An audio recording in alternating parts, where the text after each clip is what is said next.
Yo, what's happening everybody? Welcome back to my YouTube channel. It's your boy Ranj and I hope you're all doing super well. I can't even remember the last time I've been on my YouTube channel in terms of actually created content. It has to have been a couple of months ago at least. I've been so busy, put it this way. Yesterday's the first time in a very long time I got a haircut, and if anybody knows me, I'm always the one to always get a fresh trim every 2 weeks, but I've just been so busy with work, personal life and so many things, and even saving up to actually try to do mods to my car that I've just not really made any content. And I've hated not making content because I absolutely love modding my car. I love doing new things to it, but I have still been doing things to other people's cars. So like I serviced my partner's Audi, so Alicia's, I shouldn't say a partner by now, hopefully you should all know who Alicia is, my girlfriend. I just serviced her, did an oil service on her Audi Q3. That was really interesting just because it was a little bit different to my S3 when I did it. But yeah, look, I've missed you all so much, and I hope you've missed me creating content. I always get messages every now and then on my Instagram, people DMing me saying they love the videos, and you know, people who've just kind of newly discovered my channel. But yeah, as I always say, if you're new to my channel, welcome, and if you've been rocking with me from the very beginning, or with me for a little while now, I just want to say thank you so much for sticking around, for still staying subscribed to my channel, watching my videos, following me on my social media platforms. I just massively appreciate it. And all I will say at this very quick moment is, if you could carry on supporting me, I'd highly appreciate it. Follow me on my social media platforms, like and share my videos, especially this one. It's been absolutely ages. Put it this way, I also had to find out my camera equipment, find out where my mics were, and yeah, today should be an interesting video. But the one thing I will also say is I do have mods planned for my S3, but the thing is, the next big mods that are going to be done to my S3 are the stage 3 mods, and I am saving up just because it is expensive and I've got other expenses in my life. Try to save up for other things. Mods are coming with my S3, it's not done yet, and then once I'm done with, oh god, bin men are going past, give it a second. But yeah, so once I'm done with the S3, I will eventually move on to another car. Not selling my S3. I definitely don't think I'd ever sell my S3 because I love it so much and it was my first car. But I cannot wait to go stage 3. I've actually got an event booked for next year, similar to Santa Pod. I don't know if I'm allowed to say it, just because I don't know if it's actually been released, but hopefully it has. But I'm actually going to Race Wars next year in hope that my S3 is stage 3, and hopefully I do really well on the day. But because I thought, look, I need to do some mods in the interim, create some content, I thought to myself, I best actually just start, figuring out some new things to do to my S3. So today's video, as the title suggests, I'm basically trying to completely transform the interior of my Audi S3. I feel like it's a bit dated, and I just want to basically add a bit of oomph to it. Red is my favourite colour, and I think black and red go amazing, especially with the S3 badge being black and red. I'm not sure if I've mentioned this in some of the other videos, and I know this introduction is quite long, but I feel like it's warranted just because I've not been on my channel for ages. I've got the 8-pop Brembo calipers from the RS3 8V. I'm not sure what colour I'm going to do there, maybe blue again, maybe red to match today's video. But yeah, I got some Supersport seats, and what's interesting is you'll not see these specific Supersport seats in any other S3, and I'll get, once I fitted them, towards the end of the video I'll explain why they're such, why they're one of one and they're such unique seats, and why the previous owner of these seats went to such lengths to make them so unique and one of one. I don't think anybody else would have done what this guy did. Picked him up for a really good price, so I picked him up for 1,250. I don't know why I said it like that. But yeah, which is a decent price really. Front seats are absolutely, can't really complain, but then again I'll have to fit them, see if they're all functional, such as a lumbar support, heated seats. My seats at the minute are just heated. I'm not going to completely transform all the interior in today's video. I'm not really sure how long this seat thing's going to take me, but I plan on doing the armrest in the red leather stitching, then some custom seat belts and some custom carpets, and I'm also going to be doing the vents black and red as well. It's funny because my initial S3 that I had all this from standard, but these Supersport seats are a little bit different, even though that did have the red diamond stitch Supersport seats. These are a little bit different, and I'll explain why towards the end of the video. But let's just get straight into it, and I think step 1 is basically going to be disconnecting the battery, just because we are going to be messing around with the seats, and obviously they've got airbags in them. I hope you've missed me. I massively missed you all the comments, just being them on YouTube. I absolutely love it. So hopefully got some more videos coming up in the next couple of weeks and months before we head into the new year. So yeah, let's get straight into it. So gloves are on. We're just going to basically be disconnecting the negative part of the battery. You'll have this little thing, just pull that out just because it's easier to access that little nut there. I'm not sure what size that nut is, so I should probably know from my previous videos, but oh well. Let's get this toolbox. 10 mil? Yeah, 10 mil. Okay.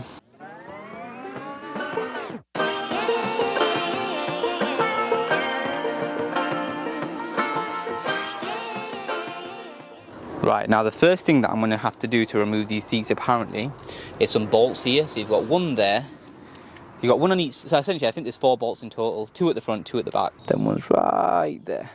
So there's 1 on each side and then 2 at the back. The tool I'm going to be using, so wrench and then an M10 socket.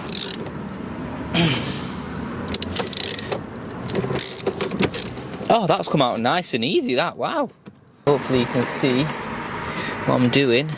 If not, well, apologies.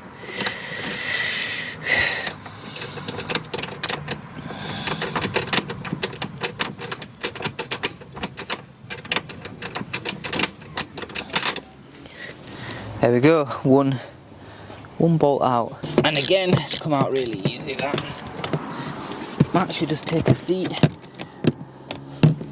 I wonder what stuff I've got.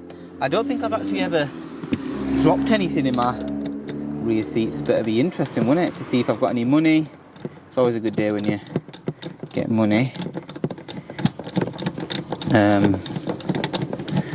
Yeah, always a good day when you find like money in your pocket or something. I wish I had a camera or somebody helping me record. Oh shit, I can see the seat actually elevating.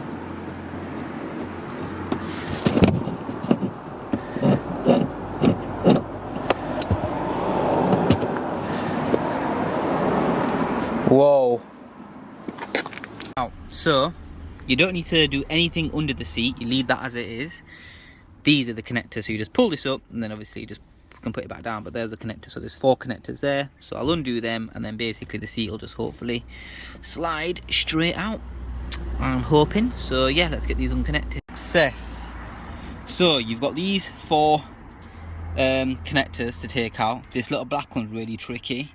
But for the most part the bigger ones are easier, and you've got this little thing, this little bung. I'd say probably get that out first, and to get to the bung was in this little hole there. Don't know if you can see, but it was in there. Take all that out. Yeah, but to access this is really easy. Literally all you got to do is pull up from this little thing here, and then hopefully you just kind of get it back underneath. But let's get the seat out now, and hopefully the other side shouldn't take that long. Okay, now let's get this seat out, try and create as much room as possible.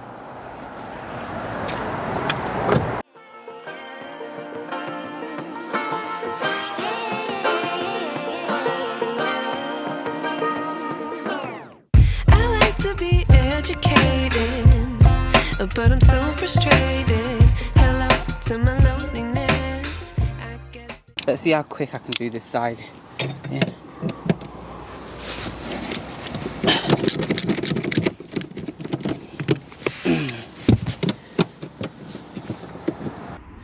Actually get all this cleaned up. Co-op card, I think that's a crisp or a marshmallow. But yeah, let's get the other side. Ignorance is bliss. Take me back to before I knew. Rewind, take it out of cue. Innocence can be a young man's game. Signed up for the hall of shame. I wish I knew.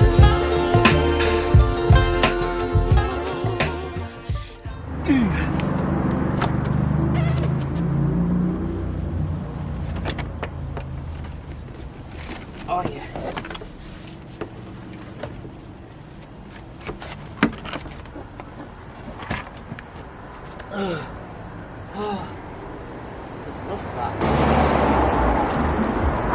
Job's a good one. Time to reconnect the battery. Put one seat back in. I've not bolted it down, just connected the wires. We're going to see if the lumbar support, the heated function works, and the footwell light. And I'll get into an explanation as to basically what's going on. Okay, so my brother just helped me take out the bottom bench. Okay, hopefully you can see me. I don't really want to get in the way too much, but like I said, it is straightforward and relatively easy. You can start at either side, but what you want to do is basically get the bottom bit up first. The way you get the bottom bit up, and I'm going to do it because like I said, mine isn't properly clipped in. There's 4 things that hold this bottom rear bench in place.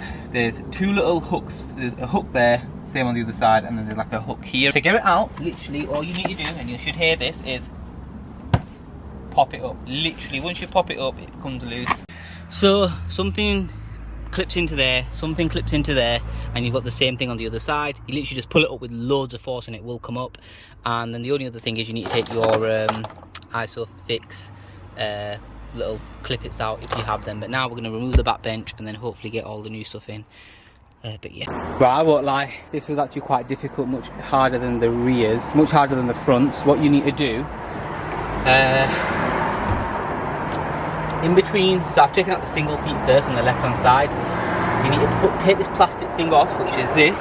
This basically hides a T30 torque screw. After you've taken that off, you basically then need to take this bit of plastic off, and that's basically above, and basically with a screwdriver you can just pop that off. And then at the very end you've got this, which basically hides the mechanisms, like the little roller bits that make the seat go forward and back. Pop that out, that should come out of the front, and then literally just wiggle your seat around. You've got like a little nipple here, and again you just kind of like wiggle the seat off, but I've done that. I kind of wish I recorded it, but it's okay. Now I need to figure out, and to access all of this you have to take out your sub, your spare tyre and all that malarkey. It makes it so much easier. So now we need to get in, we need to get this side of the seat off, and it literally just pops off.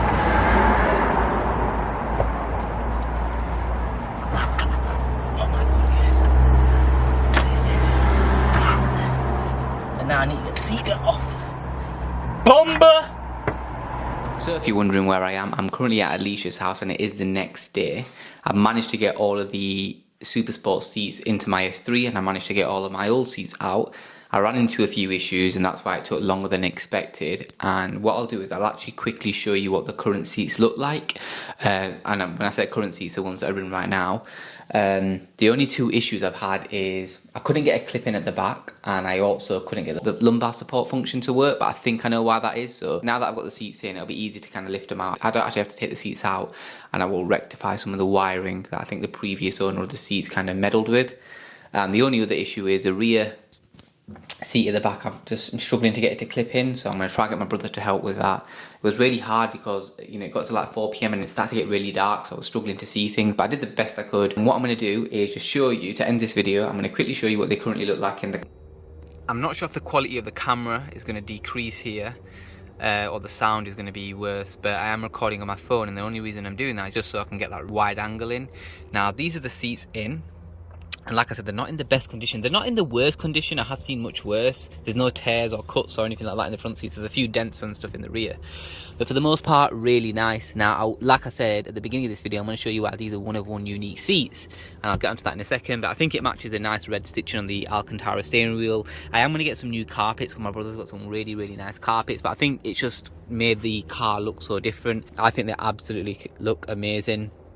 And you can obviously see the rear there, but like I said, the lumbar support function, I think I know the issue, so yeah, I'll get onto that in a second. And then obviously you've got the rear. Now, bearing in mind, another thing that's quite unique about these seats, but not that unique, these actually came out of a saloon. Typically in a Sportback, what you normally get is like a 60-40 split on the rear, meaning like the single seat will fall down and then these two are like one seat, so there's not like a gap there. And as you can see, there is a gap there, so they all fall down individually, and that's super cool. So I never had that prior, and I think it's going to be quite useful to have that. So yeah, these are all singular, which is super cool. When you put this down, my seats never had that, and I don't know if that's just a saloon thing, but now obviously I've got that, which is quite cool. This is what I meant. It's got these dents in it. Now I know the quality, hopefully. There, you can see these dents. They're not cuts or anything like that. They are just dents, like pressure points, where somebody, you know, where the leather's been continuously pressed. I want to quickly tell you why these seats are so unique.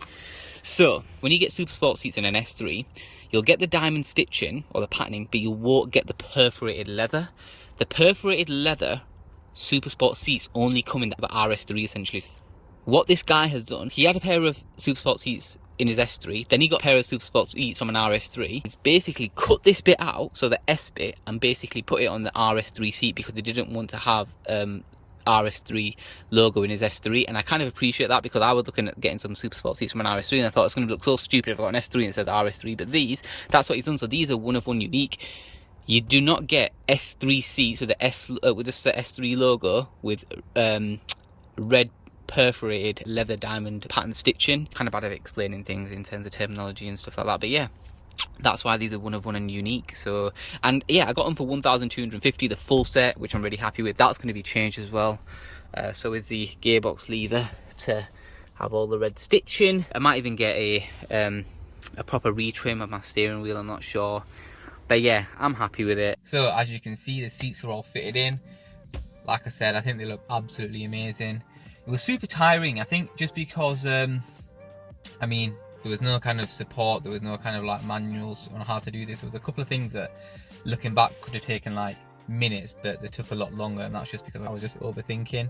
I'm glad they're in. The next video is going to be me cleaning these seats up. Now I know I've already done a leather cleaning video, but my seats were already in great condition. But with these, it's going to be a massive challenge, because they're nowhere near the condition that my old seats were in, especially the rear seats. Obviously you would have seen those dents in the leather. I'm going to have to use some new techniques that I've been learning on other people's YouTube videos, where you have to use heat to kind of like get those dents out. But I do hope you thoroughly enjoyed this video. If you did, please do give it a thumbs up.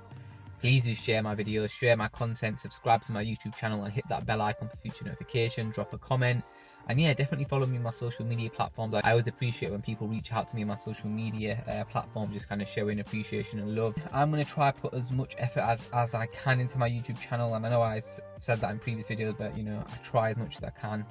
But listen, until next time, take it easy, look after yourselves, and hopefully I can get 2 to 3 more videos out before the new year. But until then, take it easy. Peace.